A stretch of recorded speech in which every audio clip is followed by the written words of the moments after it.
पसीना आने लगता हो, घबराहट होने लगती हो, एकदम तुरंत घबराहट हो जाए, चाहे दिन में हो चाहे रात में हो, घबराहट उत्पन्न, तो उसके लिए ध्रुमावती माता का नाम लीजिए और ध्रुमावती माता के नाम से गुड़ की 7 8 टुकड़े कर लीजिए। गुड़ की जो बट्टी होती है उसके 7 टुकड़े कर लीजिए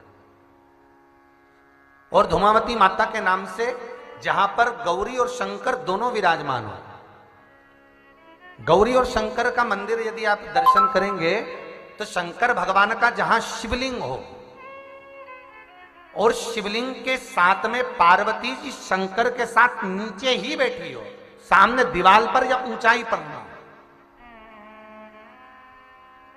आपको पहले कहा था शंकर जी के शिवलिंग का आपको कई बार दर्शन कराया। एक विष्णु शिवलिंग होता है, एक डमरू जैसा शिवलिंग होता है जिसको बैठकर पूजा नहीं जाता, जिसको खड़े होकर जल चढ़ाए। एक शिवलिंग होता है जो जमीन पर ही रहता है, जिसको गौरी शंकर कहते हैं हमारे महाराज। तो गौरी शंकर का स्मरण कर कर, उमा महेश का स्मरण कर कर, जो शिवलिंग जमीन पर हो और पार्वती जी भी जमीन पर ही स्थापित है,